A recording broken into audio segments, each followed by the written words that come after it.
Bonjour et bienvenue dans cette nouvelle vidéo. Aujourd'hui, nous allons voir comment la confiance en soi est la clé de la réussite. A tout de suite. La confiance en soi est l'un des trois piliers du développement personnel avec l'estime et l'affirmation de soi.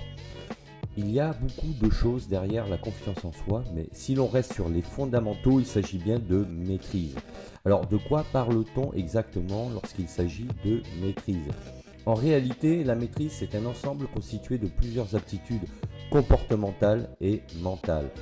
C'est avoir un état d'esprit positif qui éloigne la peur, même si l'on ne connaît pas un sujet ou un environnement, car on sait que l'on est dans des dispositions pour apprendre et affronter l'inconnu. Cette maîtrise passe donc par l'acquisition de savoir-faire qui ne sont autres que des compétences comportementales ou techniques qui favorisent votre assurance. Quand on parle de compétences qui favorisent la confiance en soi, il y en a deux catégories, aussi bien sur le plan personnel que professionnel. Il y a les compétences spécifiques qui vous donneront confiance dans un domaine particulier. Tant que vous serez dans cet environnement, vous serez à l'aise. En revanche, dès que vous sortirez de ce qui s'apparente à une zone de confort puisque vous êtes en terrain connu, vous risquez de voir votre confiance s'atténuer. L'autre catégorie concerne les compétences dites transversales qui sont utiles dans n'importe quel contexte et pour cause, elles s'appliquent partout et vous servent dans n'importe quelle situation. Il s'agit de ce que l'on appelle les compétences comportementales qui s'expriment notamment à travers la communication verbale et non verbale. Plus les deux sont synchronisés et plus les autres détecteront votre canal de communication et accorderont de la crédibilité à votre personne. Avec ces compétences, vous améliorerez la perception qu'auront les autres de vous. Vous développerez votre mental et votre maîtrise. Développer sa confiance en soi, ça veut dire qu'on part déjà du postulat que vous avez réglé votre problème d'estime de soi. Donc, vous avez déjà une bonne opinion de vous-même, vous vous aimez assez pour passer à la deuxième étape qui est de travailler votre confiance en soi. Maintenant, il va savoir d'agir et de développer sa confiance en sachant qu'il est évident qu'avoir confiance en soi dans sa vie personnelle est un prérequis pour réussir sa vie professionnelle. Cela ne signifie pas que cela va être facile sans rencontrer de difficultés, mais si vous n'avez pas confiance en vous sur le plan personnel, ça va être compliqué de vous épanouir sur le plan professionnel, même si c'est aussi possible. L'épanouissement professionnel peut effectivement aussi conduire à prendre confiance en soi, mais c'est quand même beaucoup plus rare. Dans les deux domaines, il est donc nécessaire d'agir pour faire des choses et acquérir des connaissances et des compétences. Savoir faire quelque chose va développer votre assurance et votre confiance en vous. Dans la vie personnelle, il est important d'avoir donc une ou plusieurs activités pour s'épanouir et se réaliser. Dans la vie professionnelle, cela consiste plus de devoir se former pour maîtriser les tâches que l'on doit réaliser, mais ça y participe également. Ce n'est pas toujours évident de maintenir un certain équilibre entre les deux, en sachant qu'ils s'auto-alimentent en termes de confiance en soi. Le pouvoir de la confiance en soi, c'est activer plusieurs leviers puissants pour s'épanouir dans la vie. Puisque la confiance en soi est la clé de votre équilibre aussi bien mental que physique. Elle participe à votre sérénité qui vous permet de prendre du recul, de faire preuve de lâcher prise dans les situations du quotidien qui peuvent polluer votre vie. La confiance en soi, c'est ce qui va vous motiver à trouver l'énergie pour vous réaliser. Vous aurez envie de faire des choses, d'avoir des projets en vous donnant des buts et des objectifs. La confiance en soi, c'est comme un tremplin qui va amplifier tout ce que vous ferez. Même si vous n'avez pas toutes les cartes en main, peu importe, vous aurez cette motivation qui vous donnera envie d'apprendre et de faire pour aller plus loin. Vous vous détacherez du regard des autres, elle vous donnera cette force intérieure qui vous fera aller plus loin et plus haut. Vous ferez sauter un par un tous les verrous psychologiques de vos croyances limitantes. Bien sûr, il y aura des épreuves et des barrières à franchir, mais avec la confiance en soi, vous trouverez les solutions et surtout l'énergie pour y parvenir. Car vous accueillerez chaque épreuve comme un défi à relever ou une simple étape à franchir. L'effet de halo est la première impression que vous donnez aux autres. Il a un effet positif ou négatif sur les autres. Il varie selon le niveau de perception de vos interlocuteurs et de leur cadre de référence, c'est-à-dire leur vision du monde en fonction de leur éducation, formation, expérience et culture. En développant votre confiance en vous, votre effet de halo sera de plus en plus puissant. De cette manière, le feedback que vous renverront les autres seront d'autant plus positif. Il est évident qu'un effet de halo positif participe à augmenter votre charisme. Ainsi, votre confiance en vous alimentera votre estime de vous et vous aidera à mieux vous affirmer, car l'affirmation de soi n'est que la formalisation de la confiance en soi. En sachant que l'affirmation de soi n'est pas non plus une obligation. Beaucoup de personnes ont confiance en elles sans pour autant vouloir s'affirmer continuellement. Souvent, les personnes qui cherchent à s'affirmer en permanence ont justement un manque de confiance en elles et compensent par ce comportement. Elles actionnent leur ego. Les leviers sont multiples, mais s'il y en a qui sont fondamentaux, ce sont ceux liés à la communication et l'effet de halo. La communication verbale comme non verbale représente deux leviers très importants pour développer sa confiance en soi. Elles ont un impact décisif sur votre effet de halo qui, je le rappelle, est la première impression que vous donnez aux autres dès qu'ils vous voient. Ça nous renvoie aux notions de posture, d'attitude, de comportement, de positionnement et de présentation.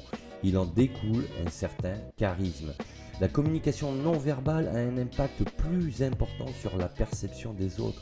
Elle est même majoritaire. L'expression orale, elle, jouera également le rôle d'une des clés qui augmentera ou atténuera la perception qu'auront les autres de vous. Maîtriser les deux est donc un bon moyen de favoriser vos échanges avec les autres et d'augmenter votre effet de halo. Voici un récapitulatif de quelques astuces pour développer sa confiance en soi. Améliorer sa communication verbale. La maîtrise de la prise de parole est déterminante pour augmenter sa confiance en soi. Si cette compétence est une aptitude innée chez certaines personnes, elle peut également être travaillée. Savoir utiliser sa voix et travailler son élocution est à la portée de tout le monde. Cela demande juste de l'entraînement et de la pratique. Travailler sa communication non verbale.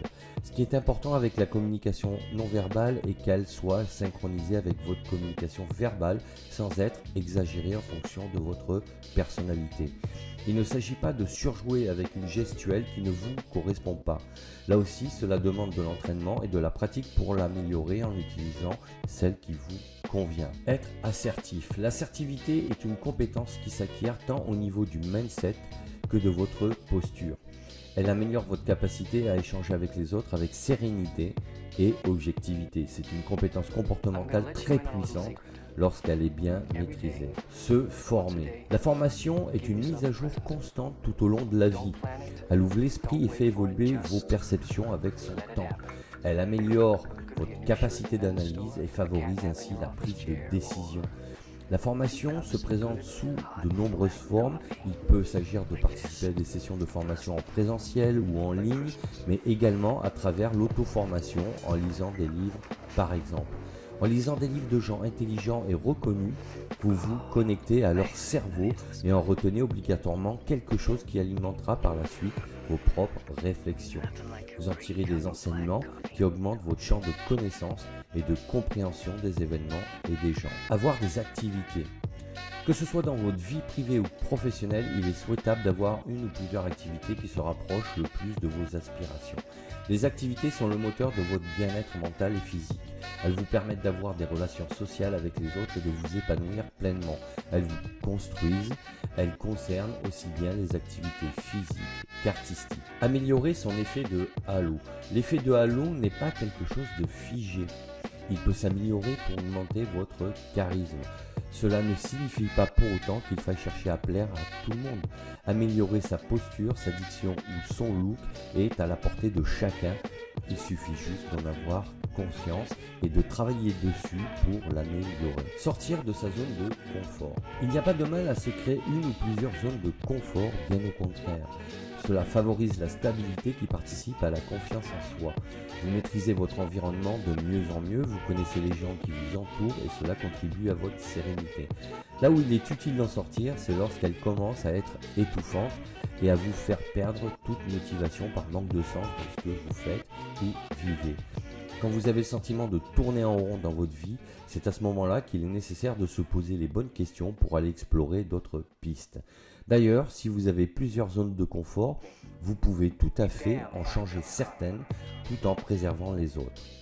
Sortir de sa zone de confort, c'est augmenter ses propres limites. Listez vos compétences pour en prendre conscience. Le fait de lister ses compétences permet d'avoir une photographie objective de ce que l'on sait réellement faire. En le formalisant, on visualise ce que l'on sait faire et en visualisant, on en prend conscience. Et la prise de conscience éveille. Quand on écrit quelque chose, notre mémoire l'enregistre plus facilement et plus durablement. L'information s'intègre dans la base de données de notre cerveau. Et comme notre cerveau ne fait pas la différence entre une pensée et ce que l'on vit réellement, il en tiendra compte quand vous vous poserez des questions et retrouvera l'information qui vous rappellera que vous savez faire des choses. Vous serez ainsi plus rassuré et reprendrez confiance en vous. Acceptez les erreurs. Tout le monde fait des erreurs. Il y a juste deux façons de les traiter. Soit vous l'acceptez pour passer à autre chose et avancer, soit vous la ressassez tout le temps et restez bloqué.